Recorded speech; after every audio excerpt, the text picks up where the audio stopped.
ሃሌሉያ ወረደ መንፈስ ቅዱስ ሃሌሉያ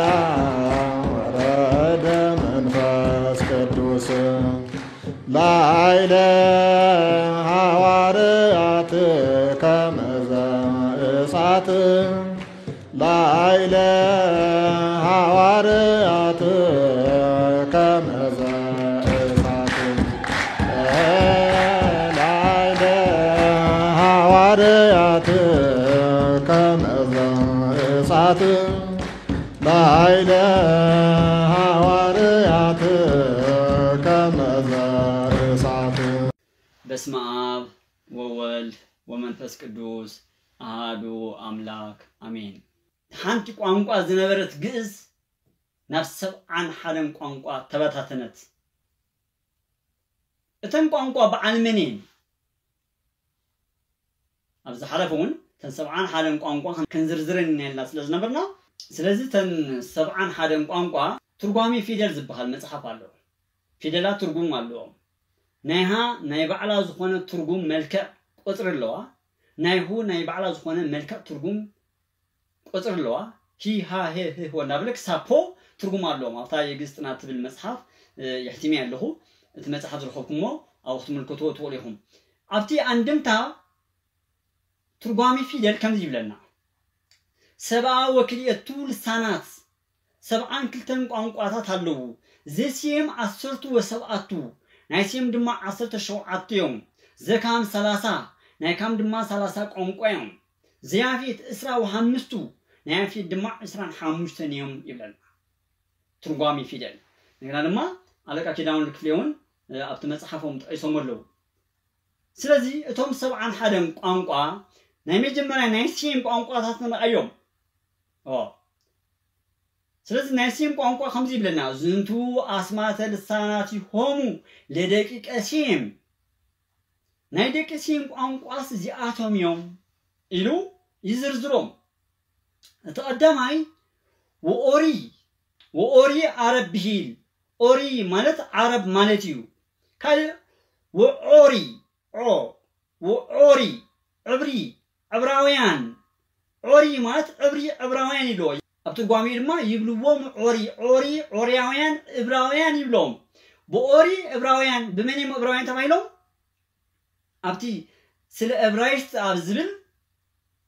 ጽሒፍ የለኹ ኣብኡ ተመልከትዎ። ኩሉ ሕጂ ንኽንትንትኖ ግዜ ስለ ዘይብልና ብኤቦር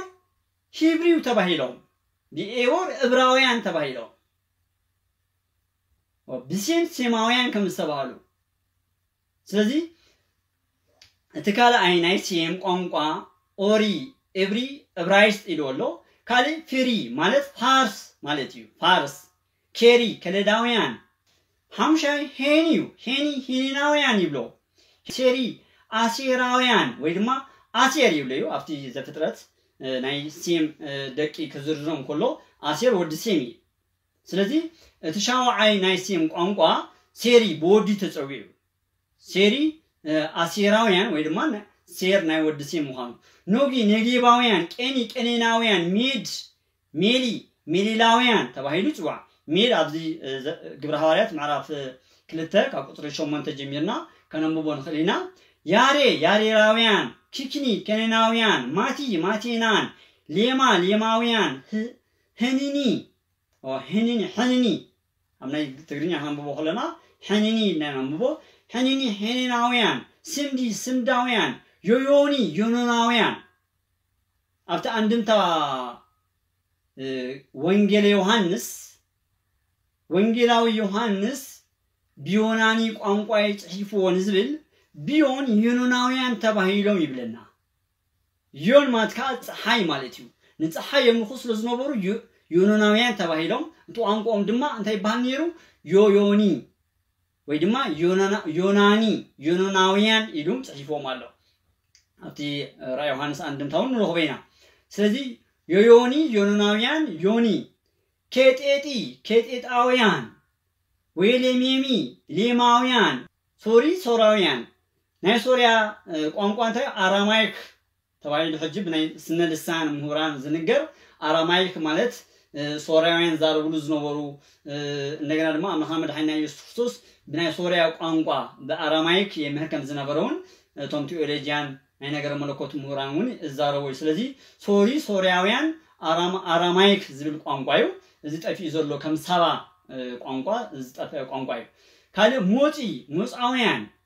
እሳን ክልተን ድማ አዚ ኢኤዩ ተኬሊ ሚሊያሪ አሴሪ ስለዚህ እዞም ክሳብ ቶሪ ዘሎ 26 ናይ መንም ጃቶም 26 እዮም ዝኾኑ ኣብቲ ገዙ እንታይ ዝብለና ዘሎ ወከመዝል ልሳናቲሆሙ ለውልደሲም ናይ ደቂ ሲም ቋንቋ እዚኦም ውህልቆ ልሳናቲሆሙ 16 ቶም ቋንቋ ድማ 26 እዮም ሃገሮም ከአበይ ነይሩ ንዝብል ኣብ በዓል ጊዮርጊስ ወልደ አሚድ ዝበሃል መጽሐፍ ኣብ ናይ ምስጢረ ሰማይ ወምድር ዝብል መጽሐፍ ንሕሪናዮ ናይ ዚኦም ኣህጉሮም ዝነበረ ናይ ሲም ኣህጉር ፍሉጣትን بحثيرو إفراطس يو بعد إفراطس بعد كلدا بابيلون فارس فرجيا هندكي تيمان بعد على دما عينو تماتيو إيشيا إذا أيقول إيشيا بهذلا اليوم أيقول كم زخونو أبزحاتنا برانا مسحات نروبو بسفها بزعادي نحدلنا دما أمنا يجلس تنعات زبل أكترش هنشو منتن زحتم قوام مسحات أبجت 100 كسب 100 عسى سلسلة كنا نبون خير كان نكام قانقوا ثلاثة يوم زوم ثلاثة قانقوا دك كام قدم زرعينا يمينا كام أمدا أغازي متيو زولدهم ساتهم كا تباتاتي نوم كابتحانتو قانقوا نكام يعتبتينا تا قانقوا سلازي نايدك كام دما قانقوا مزيو يبلنا ودك يكوني دكام كمزيل الساناتي هم نايدك كام قانقوا دما بتوم قانقوا تات زي آتوميوم قبط بيهيل وقبط بيهيل تناي مجمرة قبط يلولو قبط مالت قبط مالتي يلو قبط قبط نقولنا جن كن أب ناي كلام ناي قبط أويان قبط إن نصور بناي كلام خصاي بناي حج ما قبطي تبعيلون يتوعى سلزي قبط بيهيل وقبط بيهيل يلوي توصو كله قبطي وني بلوي قبطي تا قبط زنبر قبطي وني بلويو كان حبسيت يبلو حبسيت بيهيل تقران بيهيل حبسيت مالت تقرا مالتيو ويدما تقرينيا مالتيو زوم تقرا حجي تقرا قانقوا زارب زلو حبسيت يلو يصوعم مستر السماي ومدر ابزبل مصحف برانايو نابي انجليزኛ ናብ ጀርመንኛም ተተርጉሚው ካብ ሃገርና ግን ካብ ዝጠፍ ነዊሕ ዓመት ኮይኑ ንረኽቦ ኣብ ዝተፈላለዩ ገዳማት ይነሩ ሕጂ ግን ኣብ ሓንቲ ገዳም ጥራሕና ንረኽባ ዛ መጽሓፍ ካለ ኣብ ዓድ ብሪቲሽ ላብረጊን ኣሎ ነግረ መንገድሁም ናይ ቋንቋ ተጽንዑ ሰባት ሳልሳይ ወኖቢ ዘውእቶሙ ነባውያን ሳቶም እንኳን ነባውያን የሚብሎ ፒሲ አውሎፍሊ ፒሲ ይብሎ ኤሎፍሊ زعم حج إلفلاويان نقولهم زلنا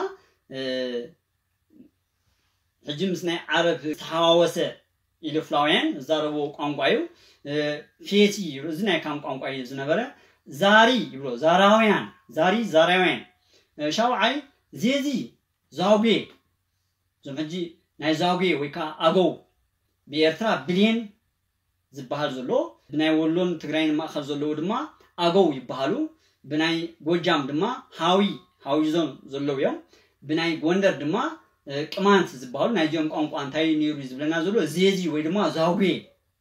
ደቂቀ ዛውጌ ይባሉ አምናይ የግዕዝ ጥናት ዝብል መጽሐፍ ዘሕተምኳ አብ ናይ ህንጠኛ ወይ ድማ አገውኛ ቋንቋ ዝብል ብሰፊሑ ክትረኽቦ ይኹም ሳሂ ናይ ካም ቋንቋ መሆኑ ዝነግረና ሳሂ ማለት ሳሆ ማለት እዩ بيرترا ساهو يبهال بناي تግራይ ዘለው ድማ حجي ኢሮፕ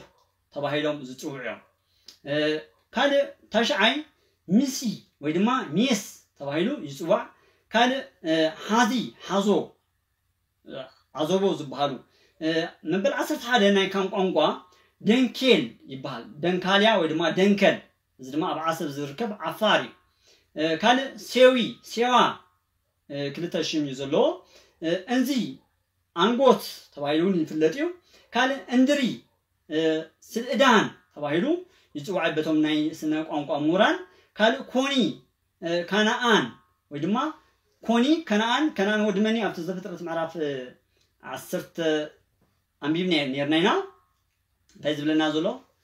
ዘፍጥረት ምዕራፍ 10 ወኩሳ ወለዶ ለናምሩድ ወውቱ ዘኮነ ያርባሃዌ ይዝብለና ዲያቶም ታይሚሎም ዘለው ኮኒ ሎም አሎ ከናናውያን ወይ ድማ ኩናማውን ኣብ ክልተ ይዘሎ ብናይ ኤርትራ ኩናማ አለው ነገና ደግሞ ብናይ ሸራሮ ዘለው ኩናማ ቋንቋም ሓደ ስለዚህም ናይ ካም ቋንቋ መበል 15 ኮኒ ይባሃል ኩናማ ማለት እዩ መበል 16 ዘሎ መንበሪ ወይ ድማ መንበርታ ተባሂሉ ይጽዋዕ ነይሩ ካለ 17 ወደሪ እንደርታ ከባቢ መቀለ ልዕሊ መቀለ ዘሎ እንደርታ ዝበሃሉ ትግርኛውን ንሓይስኻ ናፈጽሕ ሕጅብ ዛዕባ ናይ ትግርኛ ቋንቋ አያቱኔ እቶም 72 ቋንቋ ኢና ዝርዝሮም ዘለና ስለዚህ እቲ ሀበሲት ዝብል ትግሮን ብሂልና አድንጣ እስናይና ናይ መጀመሪያ ናይ ካም ቋንቋ መበል ካልአይ ዘሎም እንታዩ ሀበሲት ብሂል ትግሮን ብሂል ትግራይ ብሂል ሚስጥረ ሰማይ ወምድር ዝብል በሁልተ ገጽዩ ተጻሒፉ ዘሎ በዚ ብግዕዝ በዚኻ ጀርመናውያን ሰሪኦም በዓል ሃምቡርግ ዩኒቨርሲቲ ዘቀመጡ መጽሐፍ እዩ ስለዚህ ወደሪ እንደርታ ይብሎ ካለ ቡግና ዝብሎ ዲሩ ደብሪ መበል 20 ማኪ መለኪ 21 ኩዕዝ ኩዕን መበል 22 ሃም ይሎሎ እቲ ሃማሲን ዝብሉን ደቂ ሃምን ደቂ ሴምን ዝተራኸበ ምዃኑ ኣብቲ ናይ ታሪኽ አሲናና እንትንትኑ ሕጅቶም ቋንቋታት ጥራሕ ዝርዝሮም መበል 23 ሌቢዩ ሊባን ዝበሃሉ ኣብ ሃገርና ተኹላትኩም ትፈልጥዎም ካለ ሴሪ መበል 25 ሌጊ ሎጎ ጭዋ ሰራይ ንብሎ 26 ቅርኔ ወቁሪ ወቀርት ተባሂሉ ዝወቀርቱን በትግራይ ነውኸበዩ መበል 27 ደሚሳዊ 28 ዲዱቢ መበል 29 ቶሪ መበል 30 ሴሬዊ ወከመዝ ነገዶም ወልሳናቲሆሙ ለውሉደካም ወህልቆ ልሳናቲሆሙ 30 እቶም ናይ ደቅካም ነገዶምን ቋንቋምን ዚአቶም እዮም ቁጥሮም ድማ 30 እዮም ኢሉ ሚስጥረ ሰማይ ወምድር ነገራማ ናይ ገጽ ጽንዓት ዝብል መጽሐፍ ከነምቦን ቀድማቲ ካም ገጽ 113 ኣብ ናይ ኢትዮጵያ ታሪኽ አለቃ ተክለ ኢየሱስ ጽሐፎ መጽሐፍ እንረኽበና ካለ ድማ የካም መታሰቢያ ዝብሉን በሐጭሩ እንረኽበና ስለዚህ እዞም 30 ናይ ደቅካም ቋንቋታት ዚአቶም ምዃኑ بسفح نجرنا هاجروم كأينين دحريلنا أفريقيا يوت هاجروم أفريقيا يو وكمزنا قدامو ولساناتهم لولود كام وهالقول لساناتهم 30 نديك كام قام قادمات يميوم نقدامون قام قامن زيامي مسلولو 30 مخانم ينجرنا هاجروم كعدم عبيرون دحريلنا بالسفر اللي مسحفتنا روحنا أبتزفترة معرفة لتون كم نمبو كام المجمرة جزء مسمته أتي نمدركوش زورا ناي كان مدري يلو أو رزق فترة معرفة تطلع يقوله مدركوش زورا عينه يملحرنا أباي فلقني لي لو زلوا ويلما أباي زي أباي مالتيو أباي وحج زبل هاي ترينيان نجزم ترجم زحازيو أباي زبل نحن لما أبات أجا يسوس ويلما أو نزر أبروك زبالو السماو وانجيلا ما أميت أمس لزنبرو أبا جش أباي تبعيلون يسوعه أباي تفيون تمسح مسولو جش أباي زبل الشمالو سلزي أبو رزق فترة نعرف للتون توم عبيت وحيز أب علمنا 4 عبيت وحيز يمزلو كاب جنة بمصر بالمعرب بسمين بدوب زفوسو تحدث زعبي وحج زنوح كيلومتر أب علم زوجعز أبايو ويلما جيون تبعيل يسوع زجيون نايكوش مدري يدو تأيسو ذلو نمدركوش زورا يزبلنا زفترة معرف كلتها نمدركوش زورا قبل كله كاب سكنا زبحر جوجام دو مسا جوجام ካዊዝ ውሕጅ ዝፍልፍል ስለዚ ንሱ ብሰከላ ገይሩ ቢቢኮሎ አባይ ኮሙ ድማ ቢሊቤን ዝበሃል ቦታ ገይሩ ናብ ጣና ይኣቱ ብጣና ምስ ሓለፈ ጣና ሰንጢኡ ብማእኸል ጣና ሃይቀታት ብዙሓት ገዳማ ዘለዎን ጣና ጭሞና ትብል ትምርቱን አምናይ ጣና ጭርቆስ ኮይና ዝሰርሐናዩ ስለዚ ብጣና ማእኸል ሰንጢኡ ገይሩ በአዴት ገይሩ በአባይ በረኻ ገይሩ ንኢትዮጵያ ንናይ ኩሽ ምድር ስለዘራ ምድረ ኩሽ ወይ ድማ አጋዚት ምዃኑ በዚ ኦሪት ዘፍጥረት ምዕራፍ 2 ከናረጋግጾ ንኽእሊና ማለት እዩ ስለዚ ናይ ኩሽ ምድሪ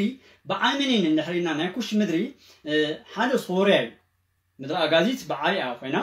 ቅድም ከም ዝበልናዮ ኣብ ማድሆ ተቐሚጡ ኣብ ማድሆ ክሳብ ሕጂ ካብ ኣስመራ 11 ኪሎ ሜትር እያ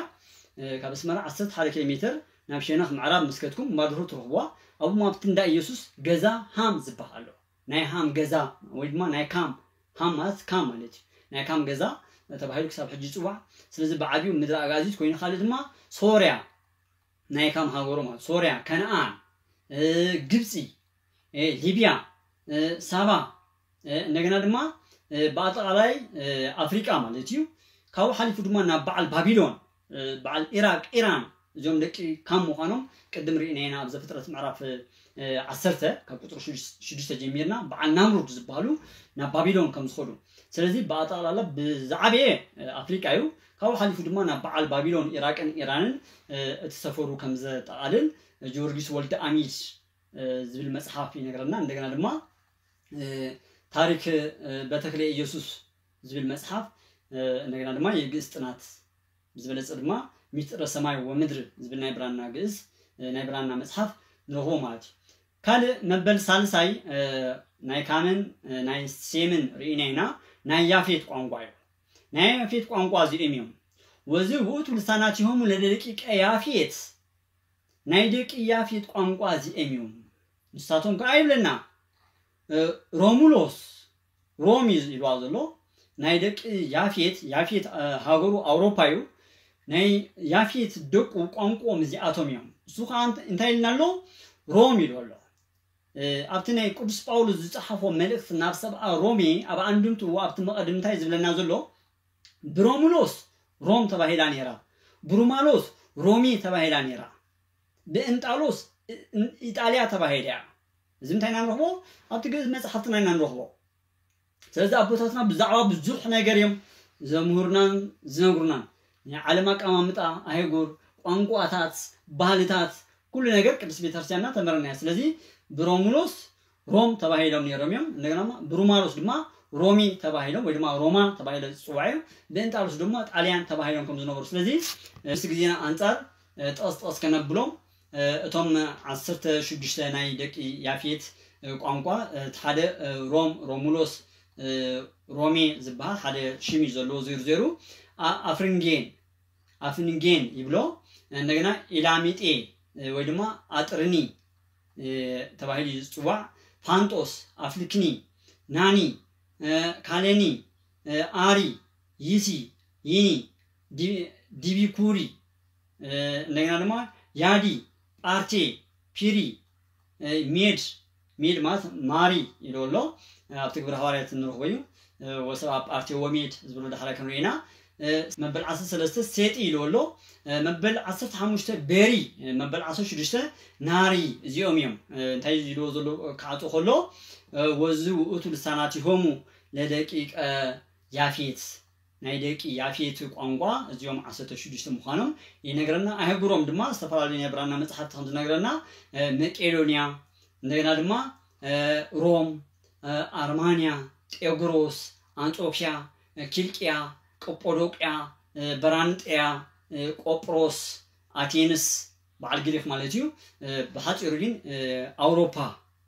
ዘሎ አይጉር ናይ ያፌት ቋንቋ ምዃኖም ይነግሩና እዚ ብዝተፈላለየ ናይ መጽሐፍቲ ንረኽቦ ማለት እዩ ስለዚ እዚ ኣምታይና ንረኽቦ ዘለና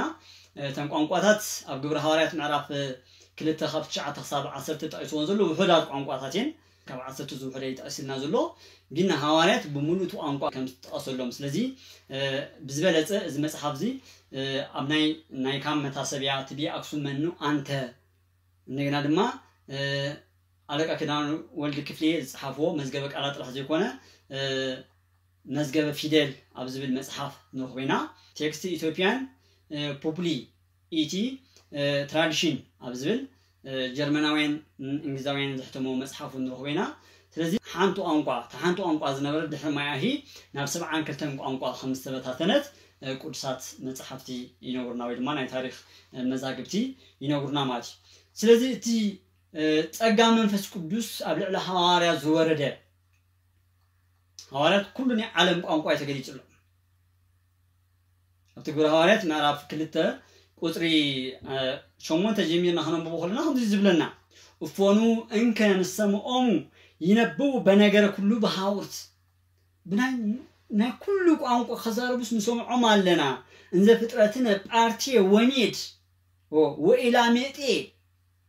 إذا فترتنا تب قانقنا بارتي ميت قدمت أسنان جرنا خبزن سبعان كتم قانقات بارتي ميت إلى مئتي كله قانقنا سي بتناتنا قانق يزارو بلو نساتهم إبراهيم اليوم إسرائيليين اليوم زهول قانقاس كامنتا يامچمو يبنيرم وزتر حقنا يكونن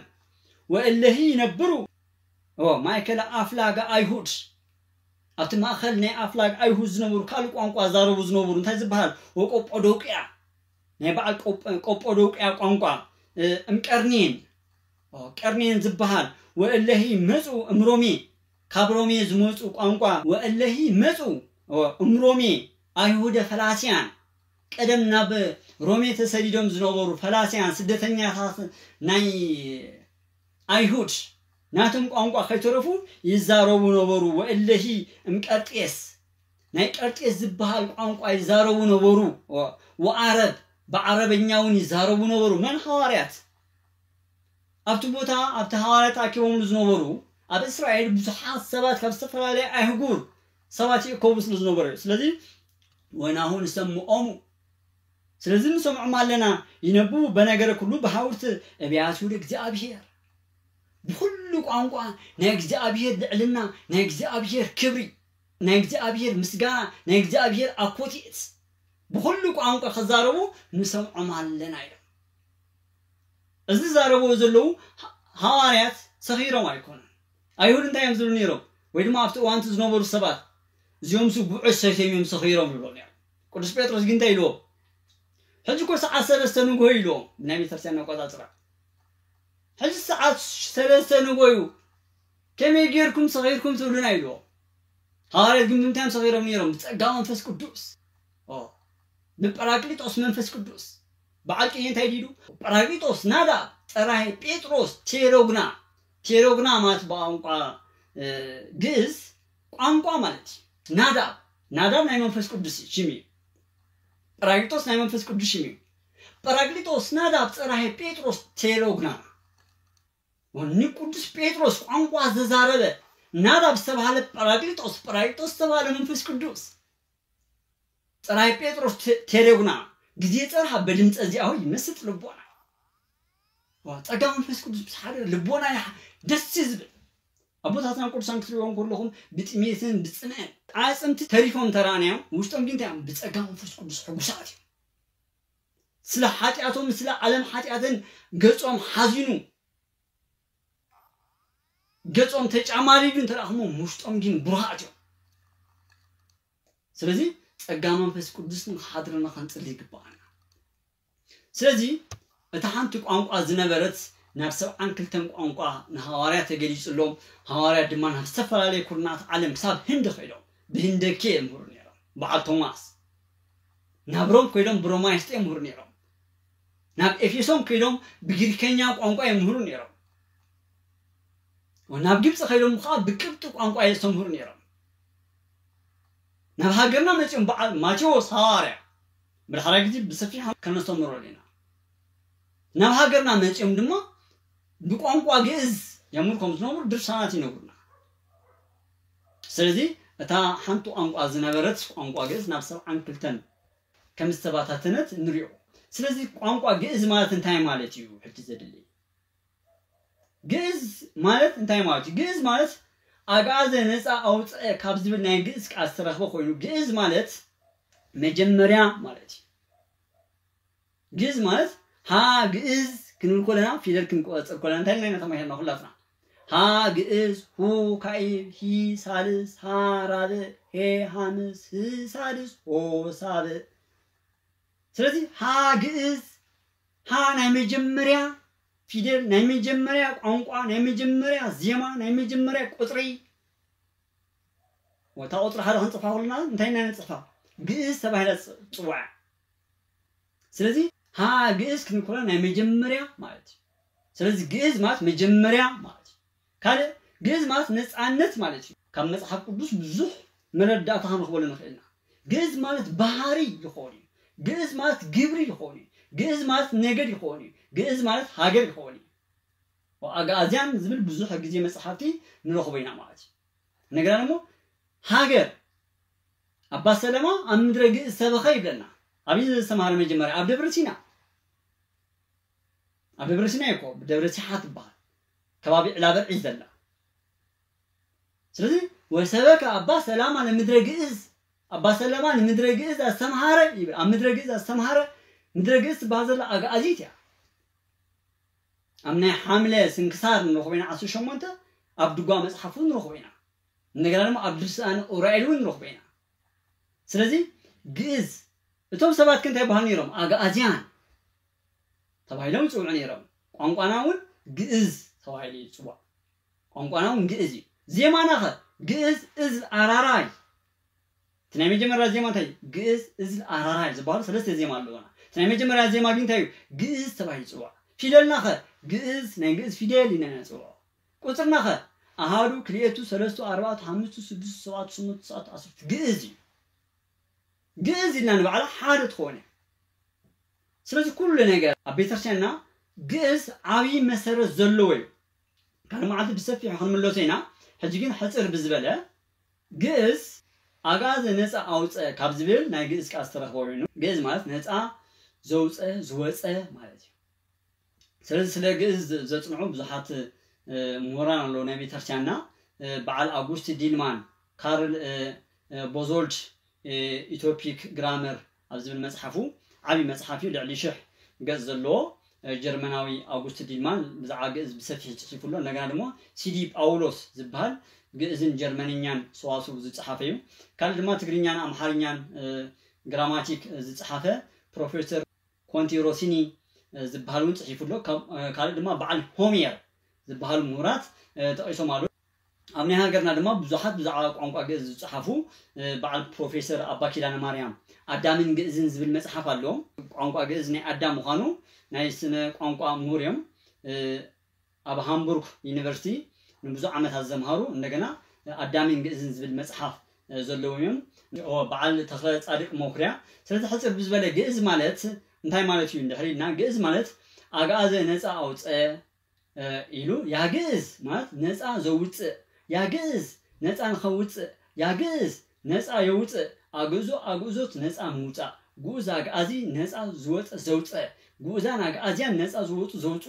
ግዕዝ ኣጋዚት ነፃ ዝወፅእ ዘውፅእ ጉዕዛት ኣጋዝያት ነፃ ዝወፅት ዘውፅት ግዕዝ ጋዝ ነፃነት ማለት እዩ እዚ ድማ ብናይ ቅኔ ሕጊ ዘመርዘር ይበሃል መግዕዝ ማለት ነፃ መውፂ ቦታ ማለት እዩ እዚ ብኣይዲ ቅጽል ይበሃል ናይ ነፃ መውፂ ቦታ ሓርነት ነፃነት ትረኽበሉ ቦታ ማለት እዩ ግዕዛት ማለት ድማ ነፃ መውፂታት ንብዙሕ እዩ ግዕዛን ማለት ነፃነት ማለት ግዕዛን ክንብል ኮና ነፃነት ማለት እዩ ግዕዘት ማለት ነፃ ኣወፃፃ ነፃ ኣወፃፃ እዚ ሳቢዘር ይበሃል ነፃ ኣወፃፃ ግዕዘት ማለት ነፃ ኣወፃፃ ማለት እዩ መግዕዝ ማለት ነፃ መውፂ እግዚእ ማለት ጎይታ ገዛኢ መላኺ ማለት እዩ ስርዋፅ እዚ ምክንያቱ ግዕዝ ኢሉ እግዚእ ስለ ዝበለ ስለ ብቅድሚኡ ስለ ዝወሰኸሉ እግዚእ ብቅድሚ ጀሚሩ መጀመሪኡ እዩ መወዳእቱ ከዓ እዩ እግዚእ ይበሃል ቅድም ግዕዝ ኢልና ብግ ፊደልና ጀሚርና ነርና እግዚእ ስለ ዝበለ ስለ ባይል ስለ ዘምፀ እዚ እንታይ ይበሃል ስርዋፅ ይበሃል እግዚእ ማለት ድማ ጎይታ ማለት እዩ ነዚና እግዚእነ ወአምላክነ ወመድኃኒነ ኢየሱስ ክርስቶስ እግዚእነ ክንብል ኮለና ጎይታናን አምላኽናን መድኃኒናን ኢየሱስ ክርስቶስ ክብር ምስጋና ይሁን ነው አትናይ እግዚአብሔር ሽሙን እግዚአብሔር እግዚእ ኮሎ እግዚእ ማለት ጎይታ ማለት አብ ማለት አቦ ማለት ሄር ማለት ድማ መንፈስ ቅዱስ ማለት ስለዚህ ካፍቲ ግዕዝ ዝብል እግዚአብሔር እግዚእ አብ ሄር እግዚእ ጎይታዩ አብ ማለት አቦ ማለት ሄር ማለት ድማ ሄር ሩህ ሕያዋይ መንፈስ ቅዱስ ማለት ስለዚህ እግዚእ ማለት ጎይታ እዚ እግዚእ ዝብል ቃል ንረኽቦ ዘለና ኣብ ናይ ዓረብ ኣይንረኽቦን ኢና ዓረብ ኢሉ እግዚእ ጎይታ ኣይኮኒ ዓረብ ኢሉ መላእኽቲ ዝብል ሽም የለን ወይ ድማ ዕብራይስጥ ኢሉ ከምኡ የለን ስለዚ እግዚእ ማለት ጎይታ ማለት እዩ ናይ ጎይታ ሽም ንረኽቦ ኣብ ናይ ግዕዝ ጥራሕ እግዚእ ንብሎ ማለት እዩ ስለዚ እግዚእነ ወአምላክነ ወመድኃኒነ ኢየሱስ ክርስቶስ ጎይታናን አምላኽናን መድኃኒናን ኢየሱስ ክርስቶስ ሕጂውን ክብር ምስጋና ኣብ መውዳሴን ስግደትን ኣስተብርኩን ንዑ ይኹን እግዚእ ምስ በልና እግዚእትነ ድማ ንብላ ንቅድስቲ ድንግል ማርያም ድማ እመቤትና እግዚእትነ ነፅር ይሃቤነ እግዚእትነ ናባና ጠምቲ እግዚእትነ ማርያም እመቤትና ማለት ስለዚ እግዚእትነ ማርያምን ካብዚ ግዕዝ ዝብል ቃል ኢና ንረኽቦ ዘለና እግዚእትነ ማርያም እዚ ጥራሕ እውን ኣይኮነን ኣጋእስት ማለት ድማ ጎይቶት ማለት እዩ ኣጋእስቲ ዓለም ስላሴ ኣብ ናይ ቅዱስ ስላሴ ስእሊ ተርእይናዮ ብዙሕ ግዜ እቶም ጥንታውያን ኣጋእስቲ ዓለም ስላሴ ኢሎም ይምፅኡ ስለዚ ስላሴ ካብ ኣጋእስት ካብቲ ግዕዝ ተረኽበ ኣጋእስቲ ዓለም ስላሴ ስለዚ ግዕዝ ማዕረ ክንደይ ጥርቕ ዝበለ ዓሚቕ ፍልጠት ዘለዎ ሚስጥሩ ዘይድህሰስ ረቂቕ ሚስጥር ከም ዘለዎ ብሰፊሑ ብዛዕባ ቋንቋ ተጀሚርና ካለ መዓልቲ ክንሪኦ ኢና እዚ ግን ነቶም ደቂ ኦርቶዶክስ ተዋህዶ ሃይማኖት ይምበረ ንመናፍቃን ንኣሕዛብ ዝትርጉም የብሉን ምክንያቱ ኣሕዛብ እንኳን ኣዋልድ መፅሓፍቲ መጽሐፍ ቅዱስ እንኳን ስለዚህ አምኑ ማለት እዚ ሁሉ ክንተቆሱ ጸናህና ካብ ናይ ቅዱስ ቤተክርስቲያንና በብራና መጽሐፍት ዝተጻፈ ስለዚህ ኣጋእስቲ ዓለም ስላሴ ጎይቶት ማለት እዩ እግዚእና ማለት ድማ ስልጣን ሹመት ማለት ጥሬዘር ይባሃል እዚ ብናይ ግዕዝ ስለዚህ ግዕዝ ዕሙቕ ዝበለ ፍልጠትን ኣእምሮን ዘድልዮ ግዕዝ ንኽትምሃር ረቂቕ ዝበለ ድኻም የድልዮ ግሱጽ ኒዕኻ ነቲ ግዕዝ ኣርቢሕኻ ሓንቲ ግዕዝ 4 እርባታ ኣለዋ 10 መርሃያን ኣለዎ ልዕሊ 80 ኣቅማር ኣለዎ ልዕሊ 1000 ጓዝ ኣለዎ ልዕሊ 250,000 ጓዝ ድማ ይጓዓዝ ሓንቲ ዛ ግዕዝ ንብላ ጥራሕ ክሳብ 250,000 ትርጉም ኣለዋ እንታይ ትብሉ ንሓንቲ ቃል ክሳብ 250,000 ትርጉም ምሳሌ ዝኣክል እግዚእነ እግዚኦሙ እናበልና ክሳብ 250,000 ትርጉም ይትርጎሞ ኣብ ግዕዝ ስለዚህ ግዕዝ ማለት ረቂቕ ዓሚቕ ሰፊሕ ውቅያኖስ ዝኾነ ቋንቋን ሚስጥርን እዩ ስለዚህ በተን ሆያት ክንሪአን እስኪ እግዚእ ዘ ስለ ዝኾነ መወዳእቱ ግዕዘ ነፃ ኣውፅአ ማለት እዩ ግዕዘ ዙ ብዙ ፊደል ተርእይና ግዕዙ ነፃ ዘውፅኡ ማለት እዩ ዘዙ ዚ ኣግኣዚ ነፃ ኣውፃኢ ማለት እዩ ኣግኣዚ ዛ ዘዙ ዚ ዛ ኣግኣዛ ነፃ ኣውፅኣ ኣግኣዛ ነፃ ዘውፅኣ ንደቂ ኣንስትዮ ክልተ ትርጉም እዩ ዘለዎ ኣግኣዛ ነፃ ኣውፅዋ እዚ ሰብ እዚ ነዚኣ ነፃ ኣውፅዋ ኣግኣዛ ትኮይንኻ እተን ደቂ ኣንስትዮ ነፃ ኣውፅኤን ዝብል ትርጉም ኣሎ ዘዙ ዚዛ ዜ ተርእይና እውን ኣግኣዜ ነፃ ዘውፅአ ማለት እዩ ወይ ከዓ ነፃ ዘውፅእ ማለት እዩ ኣግኣዜ ዝ ግዕዝ ኣግዕዝ ማለት ነፃ ኣውፅእ ማለት እዩ ወይ ድማ ነፃ ኣግዕዝ ተይልናኻ ነፃ ኣውፅእ ማለት እዩ ዞ ኣግዕዞ ፈቀደ እግዚእ ጎይታ ፈቀደ እግዚእ ካብቲ ግዕዝ ተረኽበ ፈቀደ እግዚእ ጎይታ ፈቀደ ድሌቱ ኮነ ያግዞ ለአዳም ህዝነው ትኩዘ ልብ ነቲ ሕዙን ትኩዝ ልብ ዝነበረና አዳም ነፃ ንኸውፀው ጌታ ፈቂዱ ስለዚህ ግዕዝ ማለት ዓሚቕ ሰፊሕ ጥልቀት ዘለዎ ቋንቋ ምዃኑ ተረዲና ቋንቋ ግዕዝና ክንዕቆ የብልናን هاوون تغنياون كاو زي نقص حفتام قانقايو سلازي እግዚአብሔር አምላክና ቦታትና ሐዋርያት 70 ክልተን ቋንቋ ገሊጽሎም ዝብልና ምክንያት እንታዩ ኩሎም ብራናታት መጽሐፍትና በዓል ደብረ ቢዘን እንደሐከልና በዓል አባ ሊባኖስ እንደሐከልና ሃም አባ ሊባኖስ ተጾዕና ገዳሞም ሃሚ ማአብሮም ዘሎ ሃሙን ካም አውን ተቀሚጡ ነይሩ ካማዶ ተላዒሉና ሃም ከይል ስለዝነበረ እትቦታውን ክታብ ሕጂ ሃም ተባሂሉ ይጽዋዕ ናይ አባ ሊባኖስ ገዳም ሃም ወይ ከዓ ደብረ ወርቅ አባ ሊባኖስ ተባሂሉ ይጽዋዕ ማለት ስለዚህ ግዕዝ ሃፍታም ቋንቋዩ ግዕዝ ናይ አዳም ቋንቋ ምዃኑ ብኻልእ ግዜ ብሰፊሕ ሆሪና ግዕዝን አዳምን ዝብል መጽሐፍ ስለዘሎ ብሰፊሕ ሆሪና ንግናሞ ፊሊሚንቲ ዝበሃል ናይ መላእክቱ ቋንቋ ሆናሎ ፊሊሚንቲ ማለት ናይ ቀደም ናይ ግዕዝ ቋንቋ ማለት ይሎም ፕሮፌሰር አባ ኪዳነ ማርያም ፕሮፌሰር ጆን ፒተር አውጉስት ዲልማን ብዙሓት ናይ ቋንቋ ምሁራን ተቀሶምና ይርከቡ ስለዚህ ገድለ አዳም ንባዕሉ ማለት እዩ ናይ አዳም ገድል ዝተጻሕፈ በቋንቋ ግዕዝ እዩ ብዕብራይስጥ ንረኽቦኒና ብናይ ዓረቡና ንረኽቦና ወይ ዝኾነ ይኹን ቋንቋ ገድለ አዳም ንረኽቦና ብግዕዝ ጥራሕ እዩ ስለዚህ ግዕዝ አዳማዊ ቋንቋ ኢሎም አለቃ ኪዳነ ወልድ ክፍሌ لعلي 5 عامات زود مصحف المصحف المخصصات بعبرايسط بعرب بغريخ استصحفه بسروست وانا مسروت ما جئز مصحف زخونه كتاب كرن دبر بيزن كيدوم بزح مصحفتي دحسيسوم ኢትዮጵያ በሙሉ ዘይሮም ነገና ድማ ዕብራይስጥ ዓረብ ግሪክ አጥኛም ጽሐፈው መጽሐፍ ግዕዝ አብዝብል ቃል ታይለም ጽሒፎም ዘሎ ግዕዝ ማለት አዳማዊ ቋንቋ ይለማሉ ግዕዝ ማለት መጀመሪያ ማለት ይለማሉ እሶም ጥራጊና ይኮን ብዙሓት ጸሐፍቲ እዚ ተአስዎ ማለት እዩ ስለዚህ ቋንቋ ግዕዝና ከነጽንዖን ከነመሃሮን ይግባና ምክንያቱ በግዕዝ ተጻሐፉ መጽሐፍቲ ብጣዕሚ አመና ብዙሓት እዮም ስለ ፍልስፍና መንፈሳዊ ፍልስፍና ናይ በዓል ዲዮጋንስ ናይ በዓል ፕሌቶ ናይ በዓል ሶቅራጥስ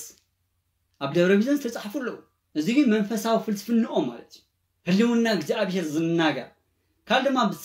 ስለ ሐሳብ ስለ ቁጥሪ ስለ ዘመናት ስለ ከዋክብቲ ስለ ስነ ፈለክ ስለ እንስሳ ስለ አራዊት ስለ ዑንቂ ስለ ባህሪ ስለ ዓለማ ስለ ፍጥረታት